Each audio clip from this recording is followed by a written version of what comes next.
Well, there was a fellow, um, Rauschning, who was the mayor of Danzig, Mm-hmm. who was quite close to Hitler, I guess, in the 20s before he came to power. And Hitler had met a lot of influential people with money.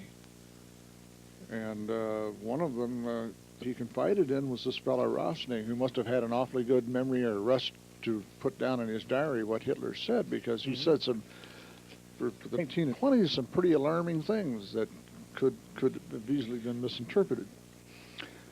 And one thing I recall here was a quote where he said, Hitler told him, says, "The new man is living amongst us now. He is here," almost triumphantly. And he says, "Isn't that enough for you?" He says, "I will tell you a secret. I have seen the new man. He is intrepid and cruel.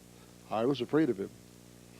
And uttering these words, added Rauschning, Hitler was trembling in a kind of ecstasy. And then he related another story, which was told to him by a Dr. Achille Delmas, who was a specialist in applied philosophy. And this is pretty amazing if you consider it. This is a person close to Hitler told me that he wakes up in the night screaming and in convulsions. He calls for help and appears to be half paralyzed. He is seized with a panic that makes him tremble until the bed shakes. He utters confused and unintelligible sounds, gasping as if on the point of suffocation. The same person described to me one of these fits with details that I would refuse to believe had I not complete confidence in my informant. He says Hitler was standing up in the room, swaying and looking all around him as if he were lost. It's he, he groaned. "He's come for me." His lips were white. He was sweating profusely. Suddenly he uttered a string of meaningless figures, then words, and then scraps of sentences. It was terrifying. He used strange expressions strung together in bizarre disorder. Then he relapsed again into silence, but his lips still continued to move. He was then given a friction and something to drink. Then suddenly he screamed, "There, there, over in the corner, he is there," all the time stamping with his feet and shouting. To quieten him, he was sure that nothing extraordinary had happened. And finally, he was gradually calmed down. After that, he slept for a long time and became normal again. Now, that's pretty wild. I mean, you read all the stories about Hitler, how controlled he could be, or at other times dramatic, and then flying into demonic rages.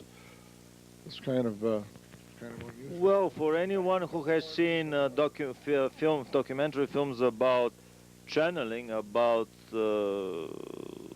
how should I say, possession of one being by another, and also programs on abduction.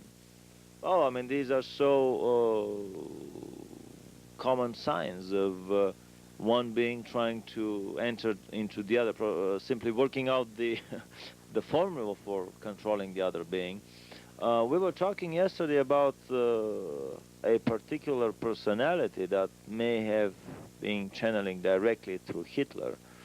One of the splinter groups of the aliens that have been here under the planet, under the Giza pyramid. That was in the Billy Myers notes, the last two books, Messages from the Pleiades. Mm-hmm. I'm not quite sure who was talking to Billy, if it was one of the men or Semyazi, but basically what came out of it was there's a group that lives beneath the pyramid of Giza. They asked Billy Meyer what does he know about the Thule Society. Probably they wanted to see whether the Thule Society was associated with the Pleiadians or what. Okay. And then the Pleiadians started searching their databases, and they couldn't discover. They asked him for a particular name, I think. Ashtar. Yeah. Somebody had asked Billy to ask Semyazi who was Ashtar, because this Ashtar fella crept up through some channeling sessions. And Ashtar Command has been claiming that they are also Pleiadians, and they are here to evacuate the planet and so on. I mean, it's very well known in a lot of publications in the last 10 years. Somewhere I have a slip of paper with the first, I think through radio, he made a comment, and I've got that. I have to dig it out. where he announced himself to the world. But getting back to this other story, Billy had wanted to know who Ashtar was, and I think Semyonsi said that they couldn't find any trail the guy had left, but they check into it. So sometime later, she came back, and the question came up again, and she said, "Yes, we located Ashtar." At first, they said the trail only led to the Thule Society in Germany, and that's as much as they had gotten. They found out that the guy's actual name, symbol, was Aruziak, and that he was related to a fellow named Kamagol, who was Kamagol. Kamagol, Kamagol the second, I believe they referred to him. Aruziak was an earthling, a member of the Thule Society. No. Or a supermaterial being. The group that lived under the pyramid, he was a part of that. And he was a cousin to the leader, and evidently his project was Nazi Germany or something of the sort. He had a change of heart, and I guess he decided to pull away from that and form this group. And when he did, he took some of his cohorts with him, and he called himself Ashtar. The Ashtar Command. I've been talking about these Giza intelligences as the arch enemies of the Pleiadians. At the beginning, I thought that these are the little grays. But it turns out that they themselves, the Giza intelligences, are a faction of the Pleiadians that came here in the 30s, built or activated an ancient complex under the Cheops pyramid, and started influencing terrestrial history from there.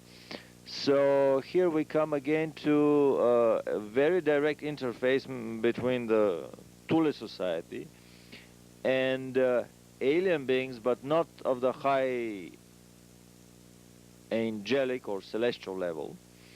The Giza intelligences are as material as probably the Pleiadians, plus minus few steps of evolution, but basically in the same mortal in the flesh stage of development.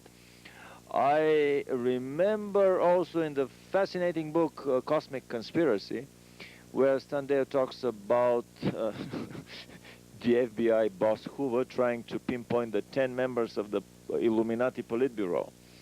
And they pinpointed 8 of them, but the other 2, and literally these are the words in the text, they were bordering on the paranormal. I mean, it's not bordering, but they were paranormal. Probably these were either alien beings from a resident faction here on the planet that were beaming down and then up for the session. So they couldn't trace anybody living in and out of the building, but instead of 8, they had 10 people for every sitting. Or they may have even been some supermaterial beings of the angelic order that simply materialized for the session and then dematerialized. So, I mean, we see the same pattern over and over and over again. So back to Ashtar and to Aruziak and Kamagol. What happened later? What happened? It gets a little confusing. I understand that the Pleiadians, the White Brotherhood, had originally set up Hitler, and he had offered to fight for the good cause, to bring the Aryan people back again, to get rid of some of the people on the planet, to bring the population down to manageable levels. Mm-hmm. And then, according to Billy Meyer's Pleiadians, what they told Billy was that Hitler and some of his top leaders were influenced by the Befat.